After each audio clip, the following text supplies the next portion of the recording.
Hello. Hey there. How's it going? Good. It was it was rhetorically not rhetorical. Okay, well, I answered it anyway. Yeah. I'm good. How are you? Great. Great. I got new shoes on. They're yellow.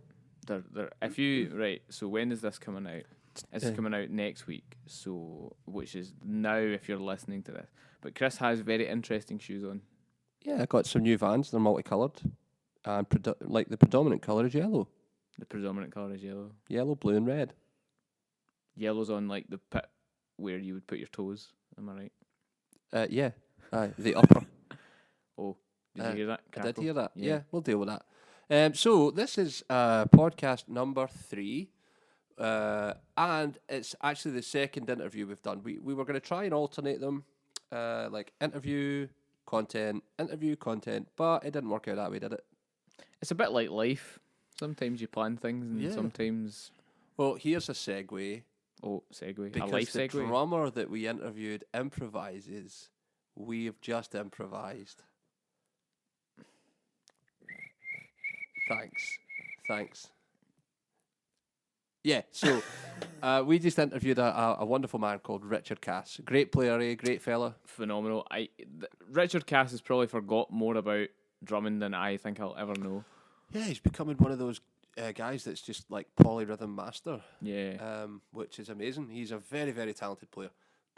As you will hear in the links that we posted, the way we did it, any breaks in conversation we filled with examples of the band and Richard's playing, so you'll hear it on the podcast. Yeah. But yeah, we gleaned a lot from listening to Richard, and I hope you guys do too. Yes, enjoy. You can't keep fucking time and play. There's too many things to do after that. You can't patch your fucking foot and play. You're all over the fucking place. Missed you after missed you. You try to pump the fuck up the next set. And when you get back to the job, you'll need another fucking job. Hello, everybody. Podcast number 3. The trifecta. Indeed. Thank you to those that have listened to 1 and 2. It's growing. We have more listeners. I don't know if you know, Chris, but I think we're now a bit of a big deal. Are we? We're kind of a big deal. Kind of a big deal now. This is number 3, and for our third one, we have brought a local hero.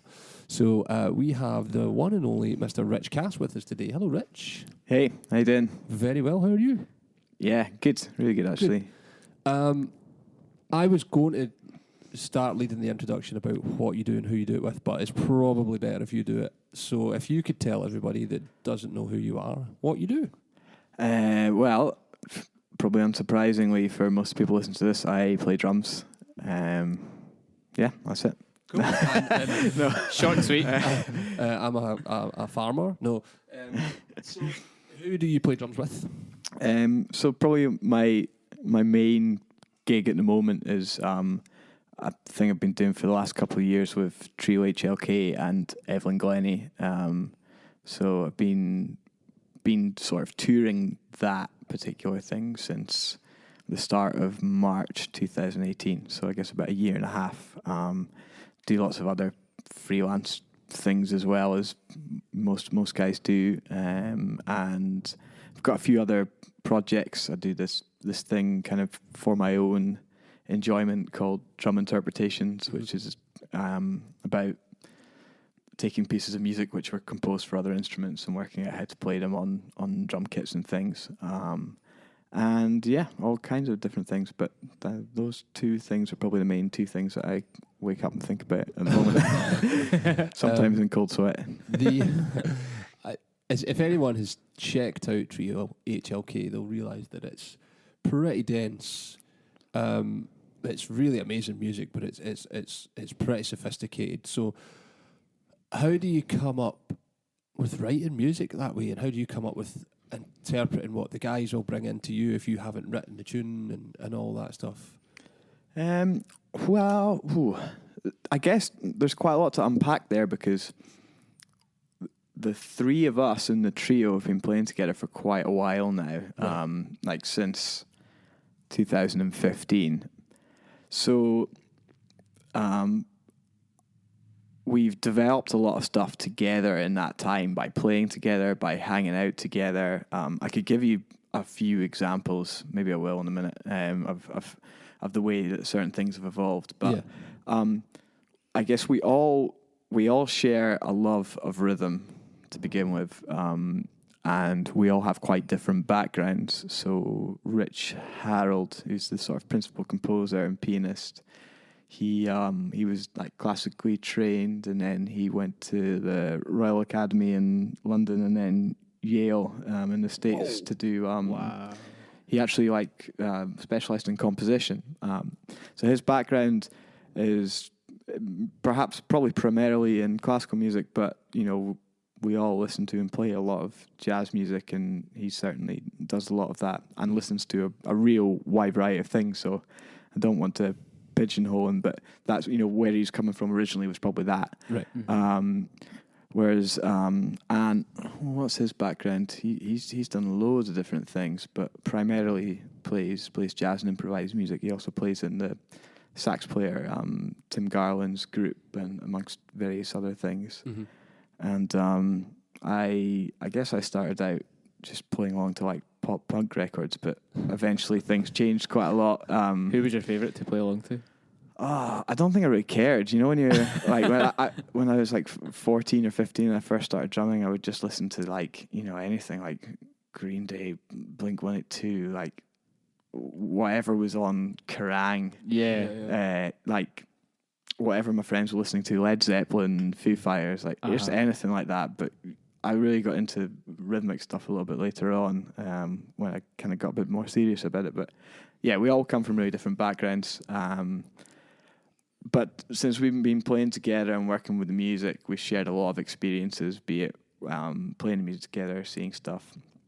And so we have a lot of similar reference points, and we discuss the music a lot. So every single composition is different, so it's quite hard for me to answer the question as to like what do I play when something comes in. But I guess the first thing that would happen is Rich might come in with a draft of the music, and he might give some directions as to what he's thinking about, and then often he would leave it with me to work on stuff for a while. And probably if you're listening to a record at a concert, about half of what you hear is improvised, and about half of it is notated in terms of the length, like of a song. If you listen to a 17-minute composition, so often I just try and like really check out what's happening in all the other music, and then what the role of the drum kit should be, and maybe there's some discussion about that, and then I start maybe writing, maybe improvising. I try to make sure I try and work on a lot of stuff like the kit, but I also try not be limited by what I can play. So I spend a lot of time looking at the dots, thinking about it, and thinking what would sound good, and then experiment with it. And then we'll get together and play stuff. Obviously, when he arrives with the dots, we'll play stuff, but that's not necessarily what I'm going to finish. That's not going to be the finished product. Is what the first thing I play is when the chart goes down or whatever. Yeah. So obviously that's fairly involved then. That's not like you're just knocking out a groove, because the music's rhythmically very challenging. Time signatures are dense, floating rhythms, lots of polyrhythm. How does Evelyn fit in with you then? If you've constructed a part, is she just playing texture, or is she playing integral parts? So both, and again, it depends on the piece. But sometimes she'll be playing texturally, sometimes she will be soloing, sometimes she will be trading, sometimes she will be comping, and again, that's evolved. I think the one thing that we all share in the group is a constant want for things to be better. Mm-hmm. So everyone's always open to criticism, and everyone's always open to development. So pretty much after every show, we will say, that was good tonight, that didn't work, should we try a different approach to this? And every time we go and see a show, or like an example actually was last year, we did 3 nights at Ronnie Scott's opening for Chris Potter, and every day we would rehearse the music, work on some different things, then we would go and play, and then we'd stay and watch the show, and then the next day we'd chat about what was great about it, and then we'd be like, let's think about trying to do this with the improv, let's really strip it out, let's like, why don't we try this approach tonight? So there's like a constant evolving of everybody's role and what works. But specifically with the four of us, how everyone fits in. Say I'll go from the last set list.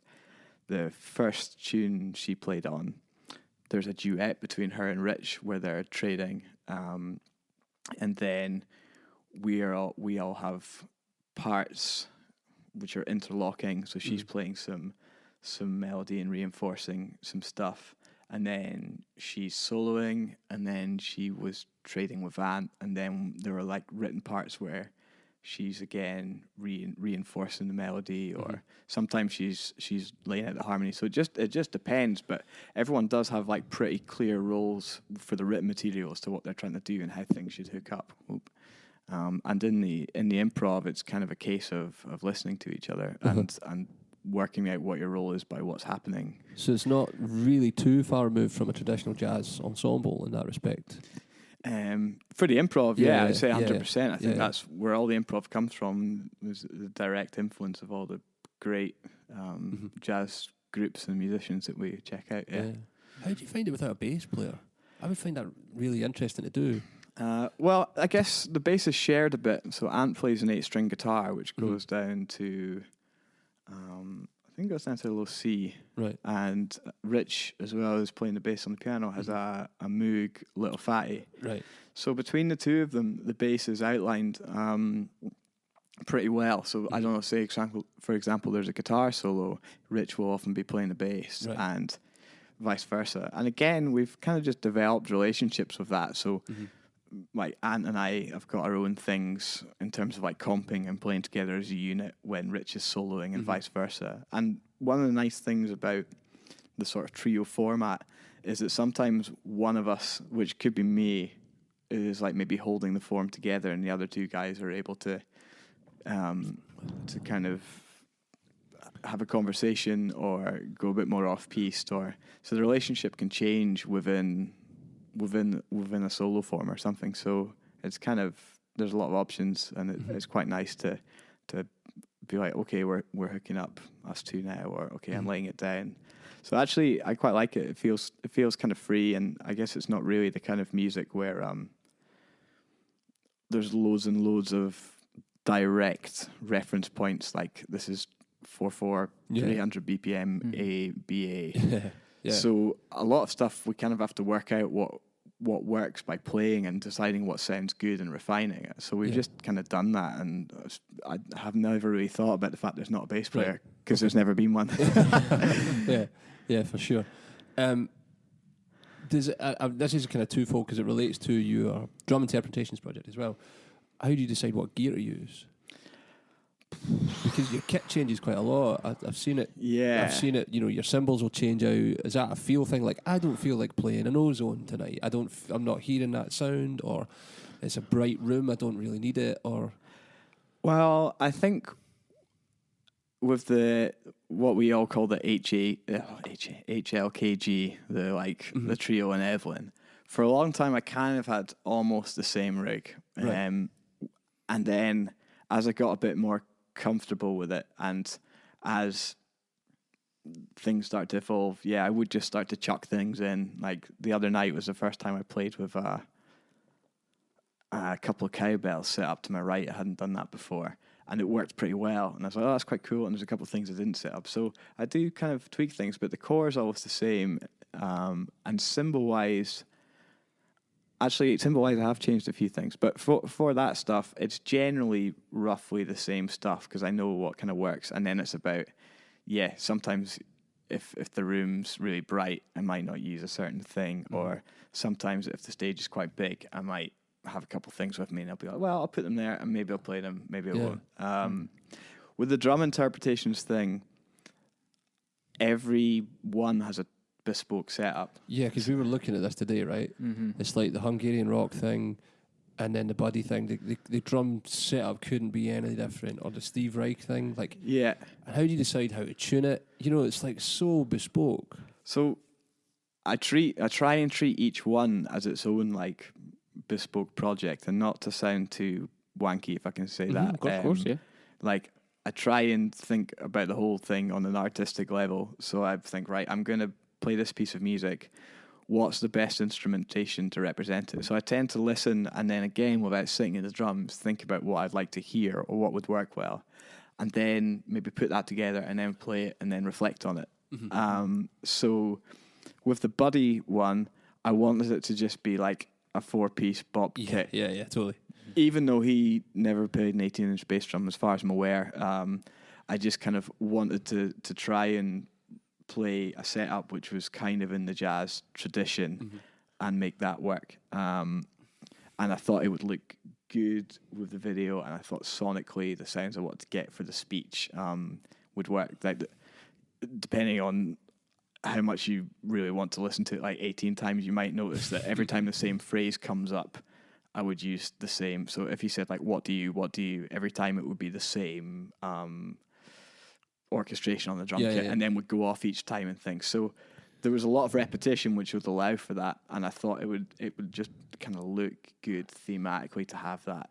Whereas with the Hungarian rock, that was a ligety piece, and I wanted to play a keyboard or a piano piece on drums, because I've always found the relationship between the piano and the drums quite interesting. They're quite similar in a lot of ways. Both percussion instruments, right? Yeah, both percussion instruments, both require a lot of like rhythmic independence. So with that, I wanted to play the left-hand part with the feet and the right-hand part with the hands. And so that's kind of what I approximated doing. And so the left-hand part was quite repetitive, so I could do that with five wood blocks on 5 Sonar perfect balance pedals, which is why I own 6 of those pedals. And then had lots and lots of drums and bells and things to basically have enough notes to play all the runs. And I still had to make some compromises, but and then I would just check out loads of different versions of that ligety piece and be like, oh, well, what would make that pitch sound good when the high register of the organ, or some Remo spokes sound quite similar, some chimes. So yeah, I just put it together like that. That was like my piano, as it were. Yeah. Whereas the beatbox one, a Tigran Amassium one, there was a small amount of sounds. So again, I wanted to try and have just like kick, snare, hats, and then ended up chucking 1 or 2 more things in because there was a second snare sound I could hear in his voice. What was the third one? Oh, and the Reich one. Yeah. Because it was multiple rhythms which went out of phase. I set up this almost symmetrical kit because I wanted it to look like synchronized swimmers, you know, when things go out and then come back together. Yeah. So I wanted it to visually represent the rhythms. So for that, I really do think about what it principally what it sounds like, but also what it looks like and how the whole thing will fit together. Because for me, with that stuff, ultimately, I want to create a body of work that I'm proud of, and that if I hadn't been involved with it, I would appreciate on some level or other. So yeah. So see, that goes to show, like, man, like if people think like, oh yeah, I'm pretty much done learning drums, it's like, man, just all about being creative, innit? Totally. So is that like on a real sort of drum nerd level? Does that even inform things like head choices? Yes, I guess so. Because you used to like the Reich piece. How many drums did you use for the Reich piece? It was like, because if I'm right, is there a bass drum? There is. So there's just one bass drum, and then it's loads of toms and snares. There's kind of 2 bass drums, but one of them's actually a floor tom conversion. Right. So because it's hard to see because you filmed it from above, right, to get your whole image thing. Yeah. So depends on how much detail you want to go into here, but as much as you want to go deep, man. Okay, so the piece is clapping music by Steve Reich, and the whole thing works around this idea that there's 3 claps, then 2 claps, then 1 clap, then 2 claps with one rest in between. So you get like, and originally the piece is written for 2 or more performers, and one person keeps clapping that rhythm, and the other person plays the same rhythm, but it starts to displace by a quaver each time, and after 12 times round it resolves. So I just had for this rhythm, the 3 claps got played on snare drum, the 2 claps got played on like a high tom, the 1 clap got played on a low tom, and then the 2 claps back to the high tom. So there's like a clear orchestration of those notes, and then one hand plays one rhythm, one plays the other, and then the bass drum plays a half tempo and then a quarter tempo of the same rhythm, while the left foot plays the clave. So they Is that all? Yeah, yeah. I was yeah. It's certainly It was definitely a bit of a brain melter, but the idea was for visually people to be able to see and also audibly hear by using that specific orchestration the same theme appearing in different places. And I quite liked that you could just close your eyes, and to me it sounded like kind of had some similarity to some of the like Gambian and Ghanaian stuff I've been listening to. It kind of can just wash over you. Mm-hmm. But yeah, so for that, it has 10-inch, 8-inch, 10-inch snare, 8-inch tom, 10-inch snare, I think, on the left hand, and then the right hand was like 14-inch snare.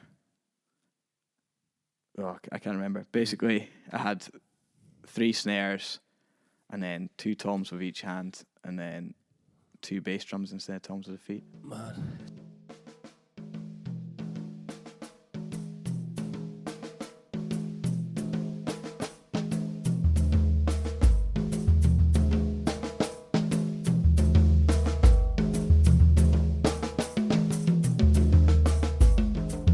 So, if anybody hasn't picked up on it yet, Rich's independence is monstrous. Like, the interdependence it takes to play the pieces of music that he's chosen to play and interpret is a tremendous skill. Even if that's all you ever accomplished, that's probably more than most will ever accomplish.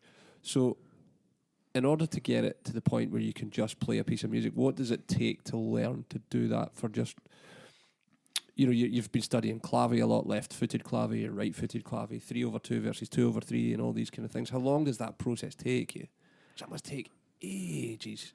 Well, I mean, first of all, I think I know I have a lot to learn. So it's kind of you to say, but like, you know, the possibilities rhythmically are endless. So I just kind of try and keep my head down and keep working on things. But I think number one is some of those things did take a long time, but I try not to think about that and try and just think about small goals and just like I have a vision of where I want it to be. And for the drum interpretations thing, they're signed off to a certain extent once I've recorded them. And so I just know I've been doing it long enough that if I just keep like practicing and working on things and being like studious and disciplined, that things get there in the end.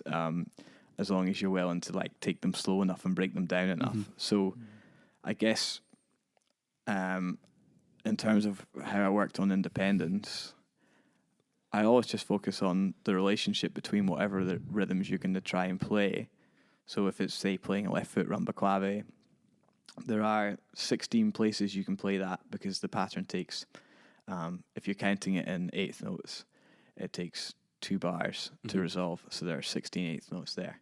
So just like the first thing I would do is like play that pattern and play every possible place you can play in those 2 bars and hear how the 2 rhythms relate, because they actually form a rhythm together. When you mentioned interdependence, it's being able to hear the 2 and how they relate, as opposed to like trying to keep one thing going and play on top of it, which for me has never really worked that well.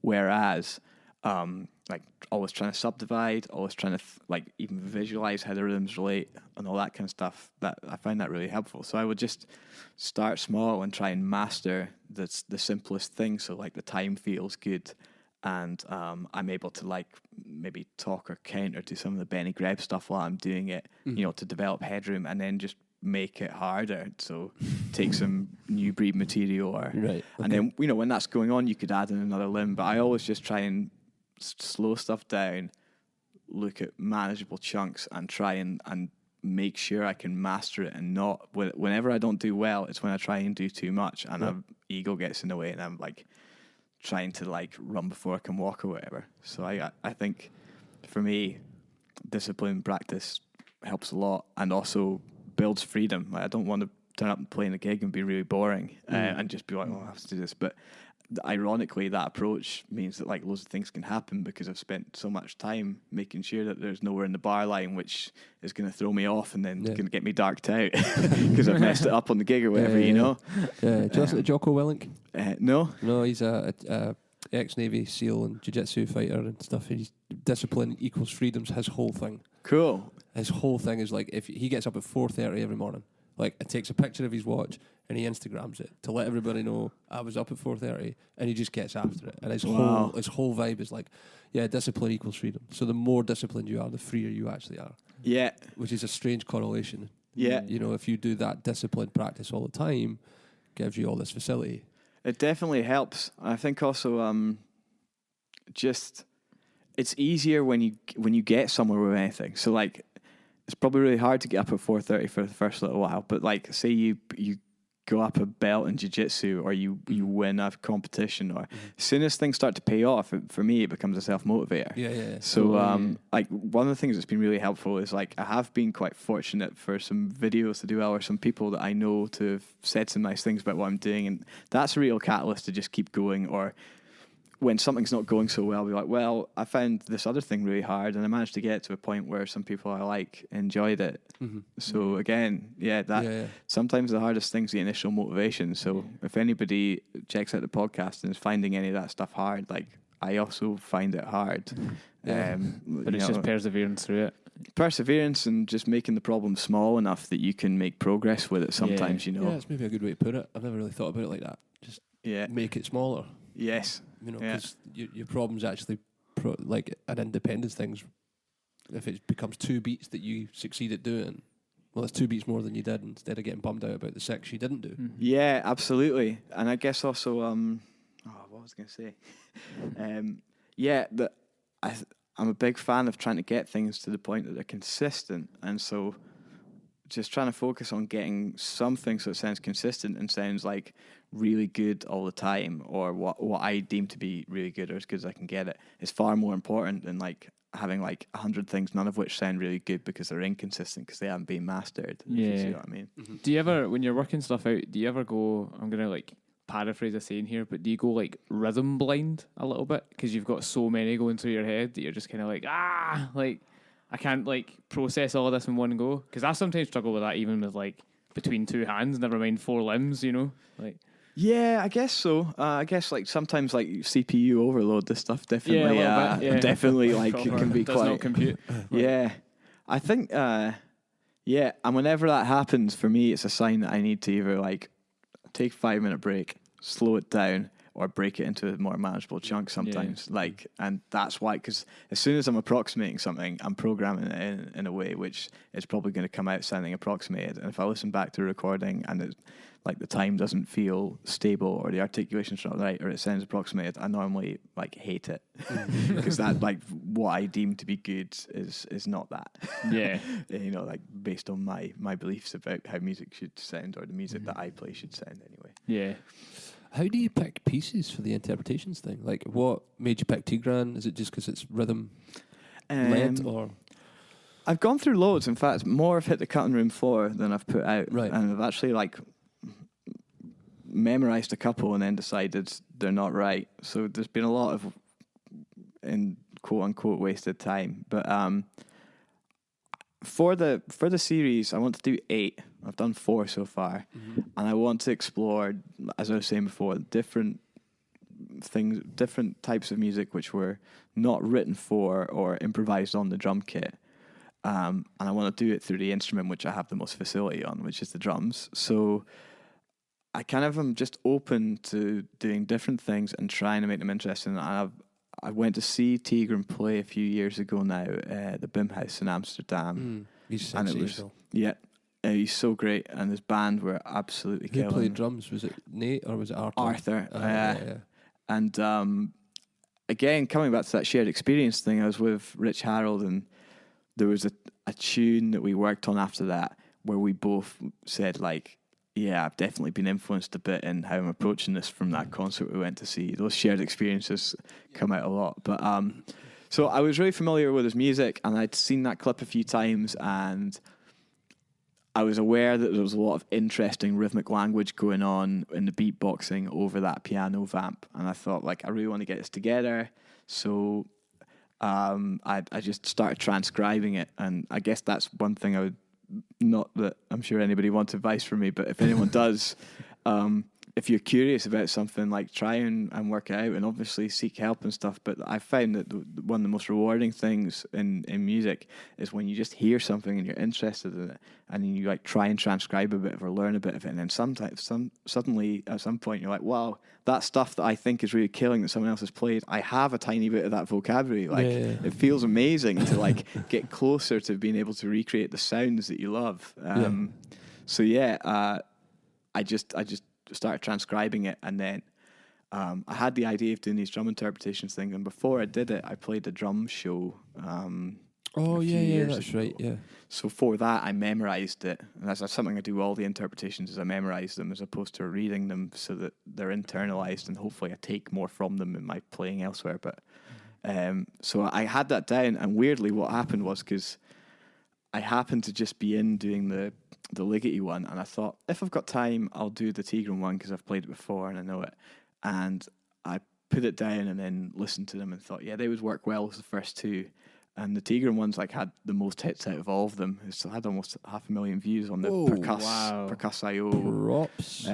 video. I think like it was probably like 400 and something thousand. So like still quite far away from 500,000. That's a lot, actually, man.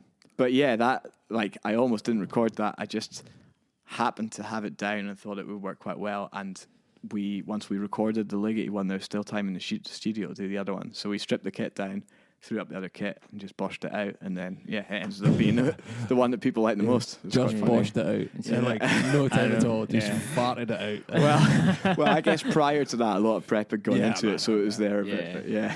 But just amazing to watch. Really, really fascinating stuff. I don't think there's anybody doing anything like it. Oh, thanks. I'm glad. I don't know. No, I don't think I've seen anything like it at all. It's really great. I'm glad you like them. I'm going to switch gears a little bit. Okay. Now, the actual switch gear one. There we go. Right, Rich Kass doing the sound of a gearbox is possibly my favourite thing that's ever happened. So you've done a few pop gigs, haven't you? I have done a few pop gigs. Yeah. Who is it you've played with before? Well, quite a few at different points and different guises, but I guess like some of the things that I did were the Sugar Babes, the Wanted.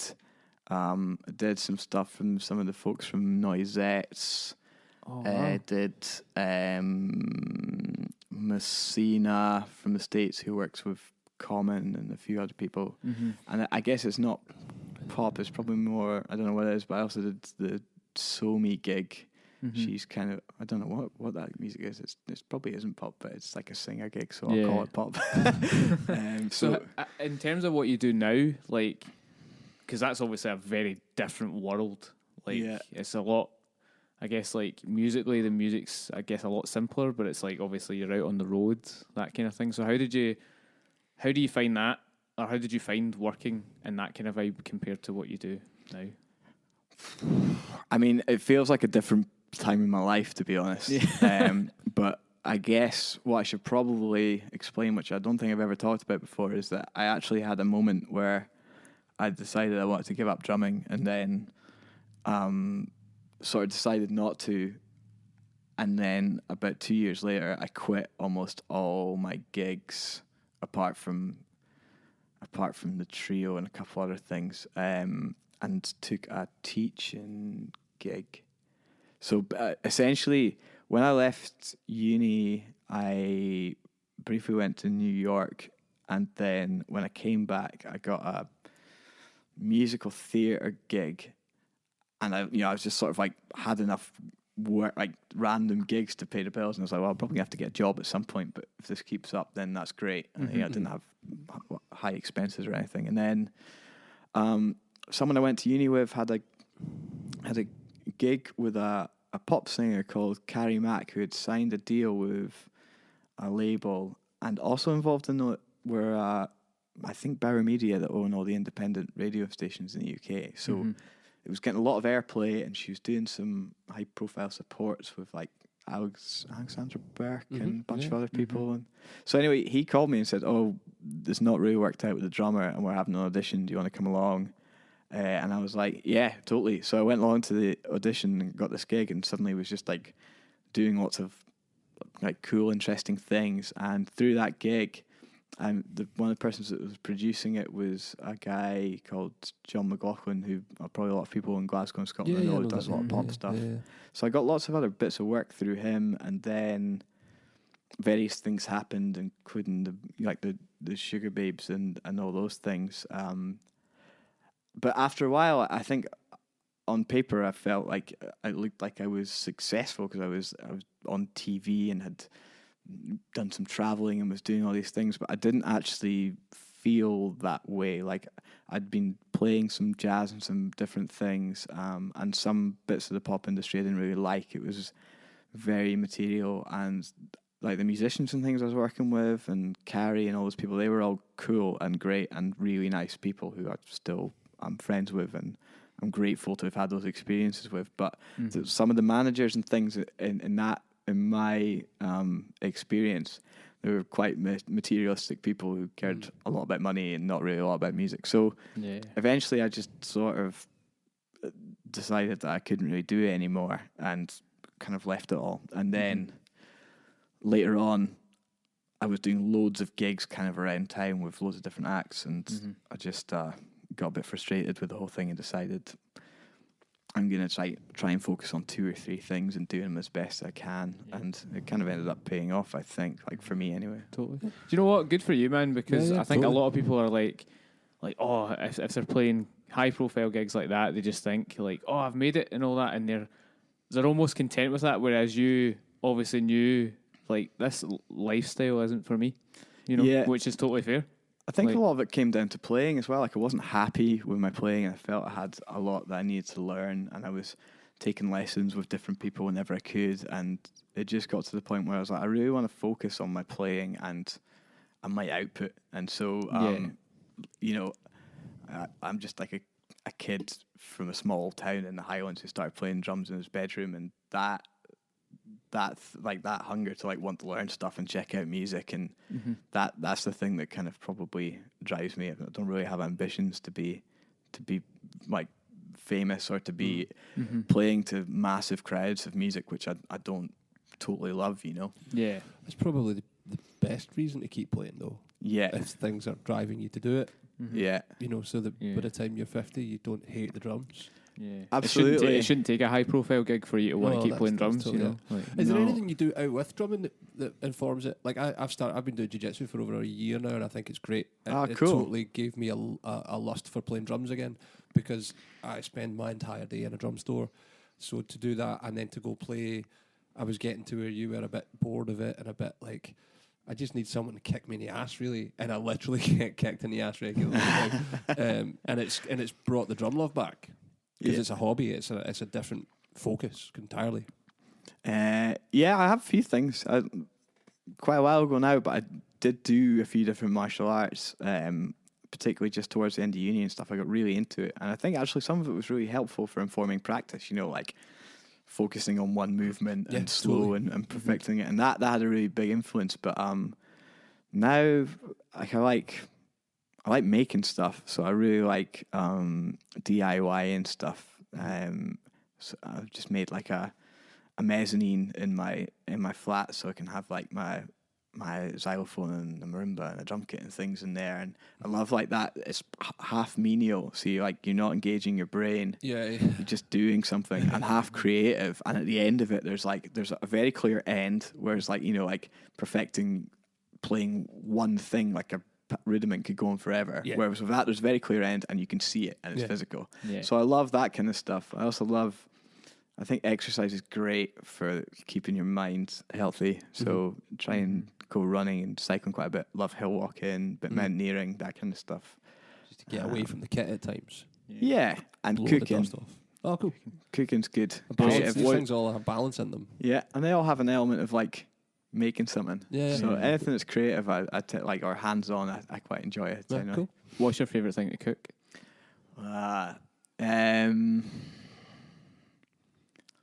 Pad Thai.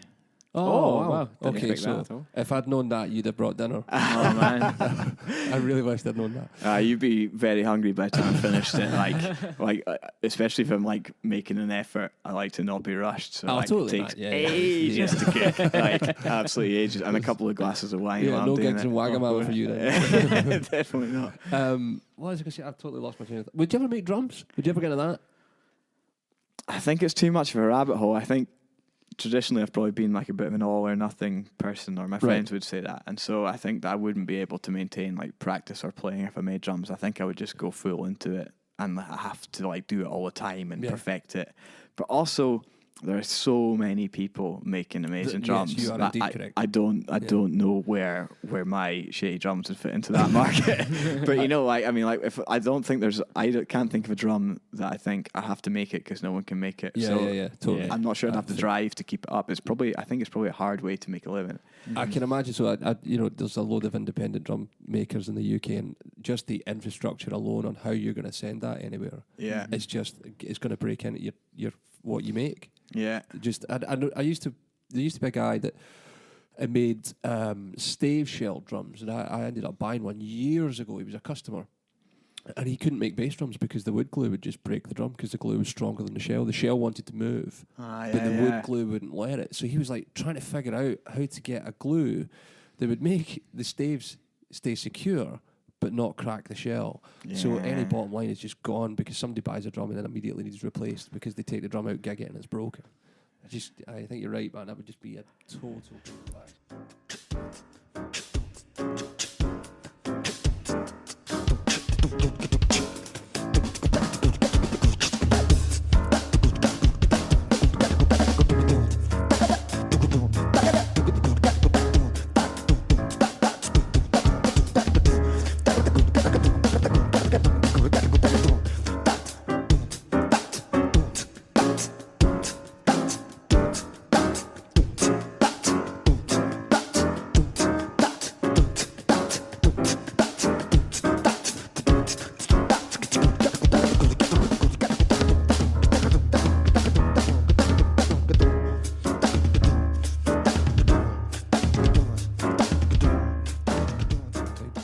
I tried making my own drum one time. Really? Yeah, I did. Yeah, I made a snare drum, or attempted to make a snare drum, and it just like there's a reason why guys like Peril and Tama and all these guys are making drums. Did you buy the shell or did you make the shell? So I got this crazy idea of like when I was a bit younger, I was like, I want to make a drum. Like I just want to do it, just to say Just I've done one. it. Just one, yeah. I want a collector's item, yeah. So I bought the shell. The shell came with bearing edges already cut in it, so I thought, great, like someone's done the hard bit for me. And I was like, cool. All I need to do is put the drill holes in. So I bought I wanted to make it 8 lug, so I got 8 tube lugs, like double ended, and got like how the proper like build your own drum, like the pure mat thing that you sit the drum on, and it like gives you like a clear indicator of here's where to cut the holes and all that. Did all that, mismeasured 1 lug by like a 1/4 of an inch, and like the tube lug sat slightly like diagonal, Raging. and it was like 1. And I was like, because I thought I'd done so well, and I was like, my mum's gonna be so proud of me. Wait till I play this, and then it was just like, Did you try and play it? well, I couldn't get a head on it, so because how the tube lug sat, it was like diagonal because of the hoop. Yeah, Yeah, so I was like, I went to put like a lug in it, and it just, or a tension rod in it, and it just kind of sat right beside it. Getting a poly fella out. Oh. That's good. So yeah, we're probably better off, man. I mean, you'd probably do a far better job than I would, but you know. I don't know. I did actually. I have had some hobbies like fixing up various drums and things, and I did actually try and make like a free floating mechanism once. And actually, I think I gave it a Rich Harrell. I think he's got it. Right. So yeah, I'll try and find it, but it's crap. Yeah. Sorry, Rich. It's a nice present, though, wasn't it? you can Happy birthday. Yeah. You can totally see where the R&D goes, can't you? And how these companies with so much money just make such great gear. Yeah. Like Yamaha, Pearl, Tama. I think Yamaha, Pearl, Tama, and Mapex, any drum shop in the world kind of has to have those brands. You couldn't really. I don't think you could have a successful drum shop without them, because they just make so many instruments and so well, And they're so widely known as well. Aye. Like Yeah. non-drummers know Yeah. what Yamaha is, you know. Yeah, Yeah. massive corporation. They make swimming pools, don't you know? Yamaha makes swimming They pools. do. Yeah, Paul's been to the factory, and yeah, they make swimming pools. So they make pianos, motorbikes, swimming pools, drums. Like a bunch of electronics, PA, all like there's the massive corporation. Yeah. Yeah, like if you took, you could probably they could probably never make drums again, and it wouldn't matter. I would be skeptical about going to Yamaha and asking for a cup of tea because it would probably like be better than any cup of tea I would have prior and after. Probably. Like, you know. So what's next, man? For like has the trio got some stuff coming up? You writing new music? Yeah, well, actually, yeah, I've just been doing that today. Been working on a bunch of new music. We have just finished a run of shows. We're now not going away till we've got quite a big run of shows in Europe in January, February, March next year. Going to a lot of cool places. So trying to get a bunch of music together, new music for that, and work on the new some new drum interpretations, which I've been doing. I've also been doing a lot of percussion, so I'm learning a lot of tune percussion music at the moment. You got into formality? A little bit. Yeah. Good. Is Evelyn teaching you? Well, I've definitely picked up some pointers, yeah. But She's amazing. Yeah, she's great. She came in to see us one day, actually. Oh, She just came into the shop like randomly. I think Tony actually, she'll probably kill me for saying this, but Tony actually nearly passed out because I think Evelyn's one of our heroes. So she got to Tony got to meet her and all that. She was really sweet, really lovely. Yeah, she's amazing. Aye. It's been like such a privilege to get to play with her, and I've learned so much. We also have like a double drum duet every set at the moment, and like it's really distracting because there's bits where we're playing the same thing, and when I hear her play it, I'm like, like she's just so great at making everything sound great and putting so much more into the phrase. Yes, It's I have. It's so good, eh? It's so great. I've not seen it. No, Yeah, I've not seen it. I mean the first you glean more in the first 5 minutes on how to play something than I don't know, like a year of lessons. She's talking about interpretation and dynamics and stuff. She's amazing. Yeah, absolutely. Like role model on and off the bandstand, really, for me. Yeah, and she just came in. She was just so lovely. Yeah. You know, and she bought some stuff from us and was happy to do photos and all that stuff. It was really great. You know, really down to earth. Yeah, absolutely. Yeah, great, cool. So a tour. So what's after the tour then? Just whatever happens. Have you thought that far ahead? I definitely haven't thought that far ahead. The project is like I don't know, I guess the band, the four of us, are touring at least until the end of 2021 now because of the way the bookings have gone. Great. So Wow. it's just like, hopefully it just kind of keeps going. Would you do a solo tour for the drum interp? I would, yeah. That'd be really cool, like media package, you know. Yeah. So I haven't worked out what I'm going to do with it when I finish the 8, but I actually just got, I can't say too much about it, but I just got a commission to do a kind of solo drum thing. Oh, great. Kind of more in the classical music realm, but yeah, so I would definitely do that. And I think that I might be able to do something interestingly educational with the content of the pieces if I broke it down enough, you know. For sure, man. I have written a book on independence, but I haven't worked out what to do with it yet. Oh wow. And I'm hoping to do some kind of online package with it. But like, yeah, I'll cross that bridge when I come to it. I'm gonna try and bury myself in learning some new music for the next few weeks. But yeah, I'd like to try and anything which means I can spend more of my time on the things that I'm really interested in and like have people check it out. I'm well up for, you know. Cool. So Cool. You checking any good music out just now? yes, in fact, on the train home, I'm going to listen to Steve Lemon's new album with Craig Taborn, and Matt Brewer and Damon Reed. What else have I listened to? Yeah, a pianist from Finland called Aki Rissanen, I think it is. Yeah. I've just checked out his album on the way over. It's totally killing. What else? Is he on Audition? He might be on Audition, yeah. Yeah, because they've taken the world over. Yeah, because they've signed a few big American folks, Yeah. Chris Potter and whatnot did they not recently. Get, Kneebody? I don't know. They might I well think do. they've got Kneebody as well. Ant from the Trio's on Audition, so I'll ask him when I see him next. But yeah, they seem to be doing a lot of interest in like great music. Audition's a label. Adam's looking at it is like, what? It's a massive jazz label in the UK. Yeah. So Pete Zeldman, actually, anyone that's interested in like interesting drummers, Pete Zeldman, Dan Weiss. Yeah. Those are two of my biggest influences at the moment who I'd go back to again and again and again. you heard the new Tool record? No, it's on the list. It's great. It took me a couple of goes to kind of appreciate it.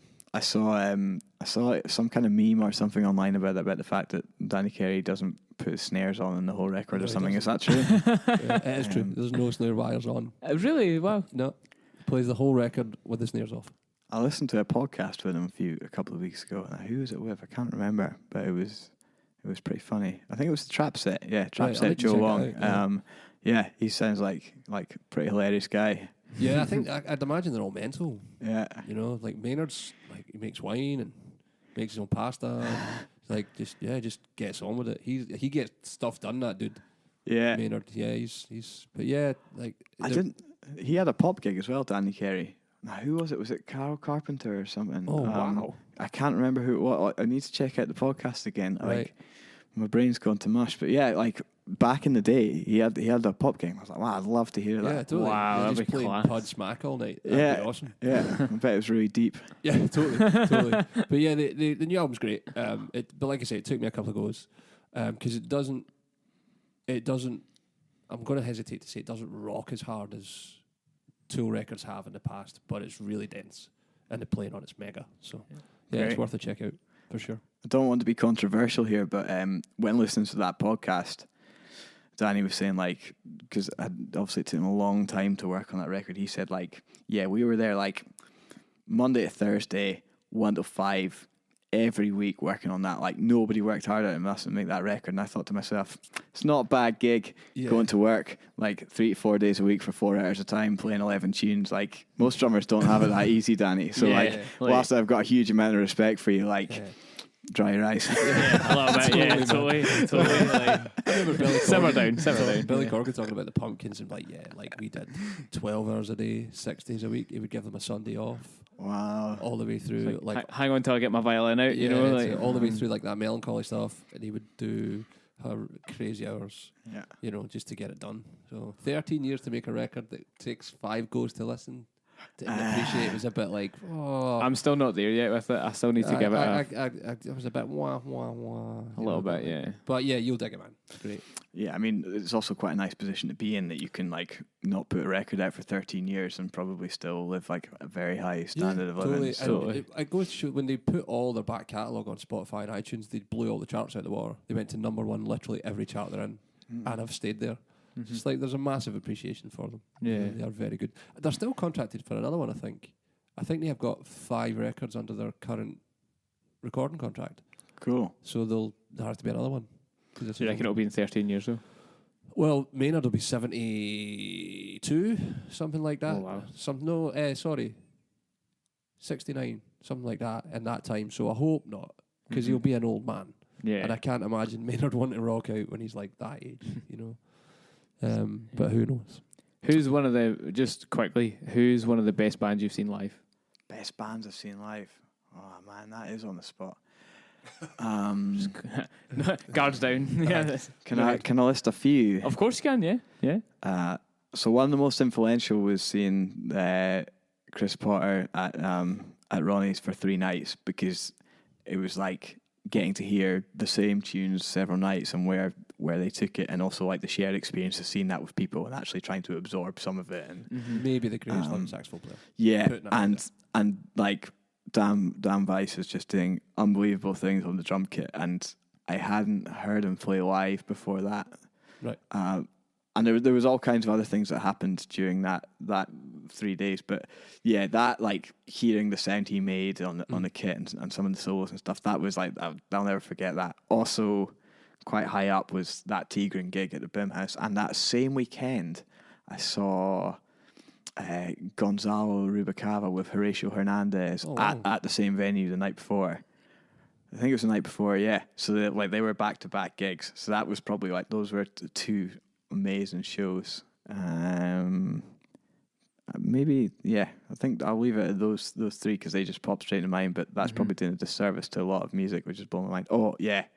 Steve Lemon with Celebione in Paris last year. That was like a really interesting jazz hip-hop crossover project with Damon Reed on drums, and that was one of the best things I've ever seen. Yeah. Amazing. Yeah. Where can people find you? on the internet? All the usual social media. I think Instagram is at Rich Kass. Facebook is like Rich Kass Drums. RichardKass.com, and Twitter is Richard Kass as well. I should probably sort out which one I'm going to be, Rich or Richard. It's kind of quite low down the link them all priority in list. the show notes as well, Yeah, so man. that people can see them. So, thanks very much, man. It's Yeah, been thanks really for stopping by. really great, and thanks for coming in. And Well, yeah. look forward to seeing what you put out next, man. Thanks very much. Well, yeah, thanks for having me, and for making a great podcast and having a great place for us drummers to come and Oh, good man. buy drums and get advice. No, you're Cool. welcome. Cool. Sweet, man. See you guys. Cheers. Bye. Bye-bye.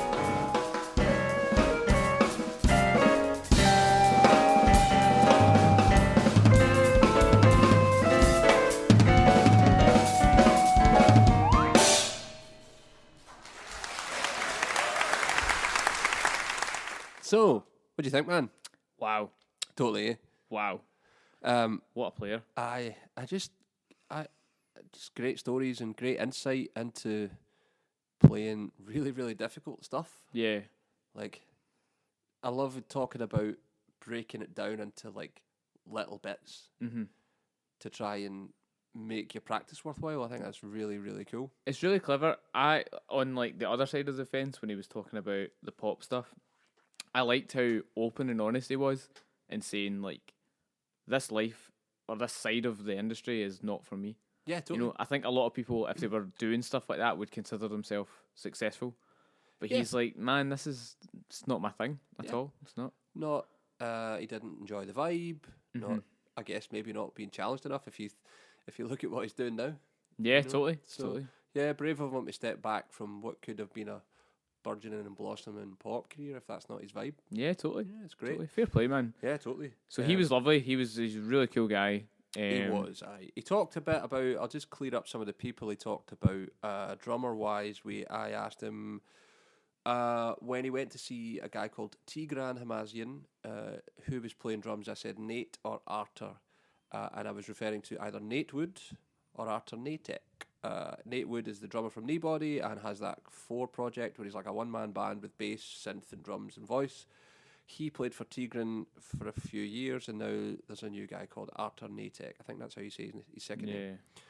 So it was Arthur that was playing drums. And we talked about Damon Reed, who played for Chris Potter. And some of the other guys we talked about, we mentioned Danny Carey with the new Tool album. Great player. Very good player. So I might talk about him next one.